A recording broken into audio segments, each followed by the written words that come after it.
Did you know that a Danish journalist once converted to Islam in Morocco, fought a war against the Italians, and then was found dead, assassinated in the middle of the desert? You see, in 1848, Italy began the process of unification, bringing together all the various kingdoms and nations on the peninsula into one official state. And by 1971, the Kingdom of Italy was formed, and like many of the other European kingdoms at the time, Italy sought to expand into an empire. Soon they began their expansion into Africa, fighting wars in Somalia and Ethiopia and Eritrea.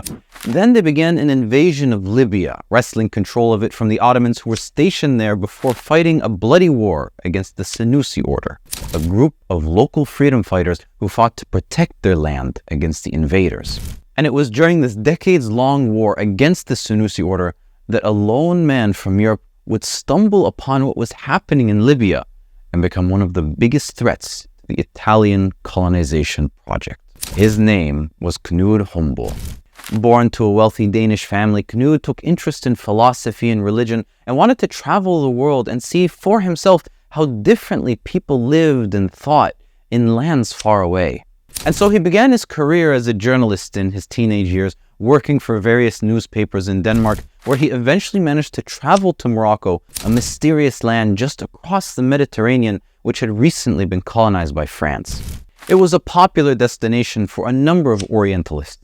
These European journalists would travel the world and write about how people lived in different countries, but it was always through the perspective that the European way of doing things was the right way, and that these cultures were somehow beneath them.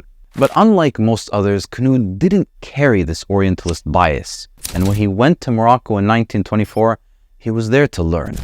He started his journey in Morocco, but soon began traveling across the rest of the Muslim world, going to lands as far away as Turkey and Syria and Palestine.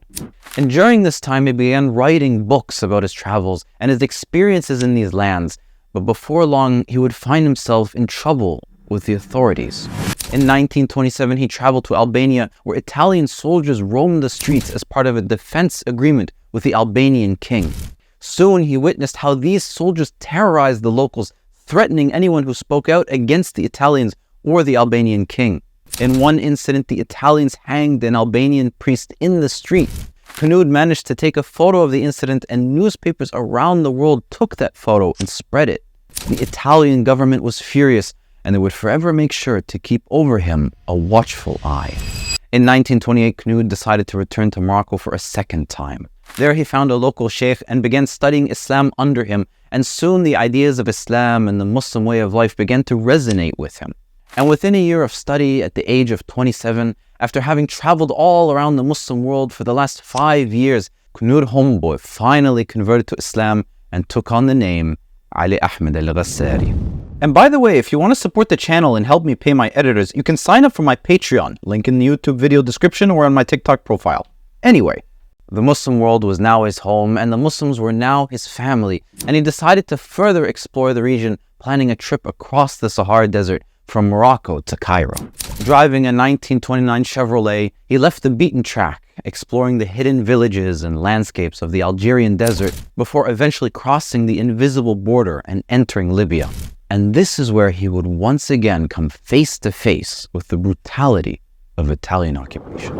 Deep in the Libyan desert, the Italians had built concentration camps for the Bedouins where they starved and tortured and humiliated the Libyan people, and he began writing about how the Italians were clearly committing a genocide.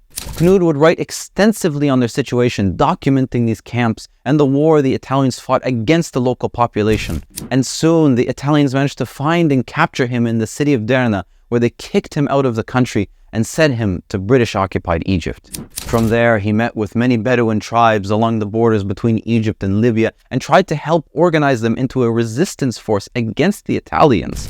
The British then arrested him once again, and with the help of the Italian ambassador, he was thrown in jail in Cairo for a month before being deported and sent back to Denmark. While back in Denmark, he wrote a book on what he had seen in Libya, and it quickly spread across Europe, deeply embarrassing the Italian authorities. And eventually they would get their revenge on him. But Knud no longer felt that Denmark was his home, and he longed for the deserts of the Middle East. So he quickly booked a ticket, this time to Jordan. It was now 1931, and he wanted to make it for the Hajj pilgrimage of Mecca that year. He landed in Amman and bought a camel there, traveling to Aqaba by the Saudi Arabian border. On 11 October 1931, after finally getting approved for a visa, he crossed the border on his camel and spent the night near the Haqla oasis. The next day, he began traveling along the road towards Al-Humayda, but something wasn't right. As he was walking between the hills, he could feel eyes watching him from above. Little did he know, he was about to fall right into a trap. Suddenly, he heard a volley of gunfire and shots began flying all around him.